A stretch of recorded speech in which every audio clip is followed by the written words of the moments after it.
Без вклучување на граѓанскиот сектор нема квалитетен закон за заштита на животните, а уште помалку негова имплементација. Дециден е Едуардо Гандини, правниот експерт од Европската унија, кој деновиве престојува во земјава.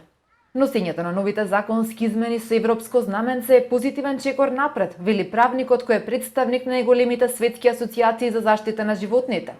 Но, додава тој, не е доволно тие само да се преведат и да останат на хартија. The situation is a classical situation we can find in Ситуацијата во Македонија е ситуација која што може да се најде во речиси секоја балканска земја. Не е најсјајна, но не е ни претерано многу лоша. Нагласувам дека е многу важно граѓанскиот сектор да биде вклучен во процесите кои што се одвиваат, во политичките процеси кои што се одвиваат во земјата, бидејќи тие се врска помеѓу граѓаните и помеѓу институциите и само на таков начин може да се постигнат позитивни резултати. Изминатиот период експертот ги чешлаше предлог измените на Законот за заштита и благосостојба на животните, кои македонските институции брзаат да ги донесат. Бројни забелешки за нив имаат и Гандини и македонските граѓански здруженија, кои се борат за правата на животните. Позитивен пример за Анима Мунди е воведувањето на забраната за циркуси со животни и за одгледување животни за крзнината индустрија во Македонија. Новиот правилник кој наложува регистрација и идентификација на животните исто така е добра мерка, велат од здруженијето, но тука завршуваат добрите решенија.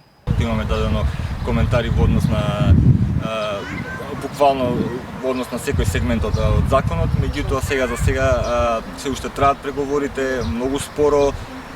Се надеваме дека во наредниот период дека ќе успееме да ги убедиме институциите да прифатат барем поголем дел од останатите наши забелешки. Во Македонија е исклучително тешко да вие се наметнете како фактор, посебно нели кога сте невладин сектор, е навистина тешко да се наметнете како фактор кој ќе биде релевантен и респектабилен, односно почитуван за да воопшто го приморате, да ги приморате нели институциите да соработуваат. За потребата од вклучување на граѓанските здруженија во заштитата на животните говори и неодамнешниот случај, кога на скопјанецот Станко Игнатовски му беше одземен скаут, бездомното куче кое тој го посвои и го спаси од сигурна смрт. Благодарение на силниот притисок токму од активистите, кои открија дека кучето било земено од чинтер во Вардариште, деновиве скаут му беше вратен на собственикот. Но македонските проблеми не завршуваат тука.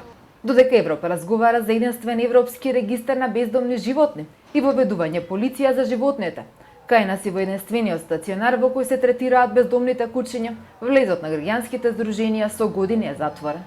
Од тука прашуваат од Анима Мунди, за каква транспарентност и контрола врз постапувањето со животните зборуваме во Македонија.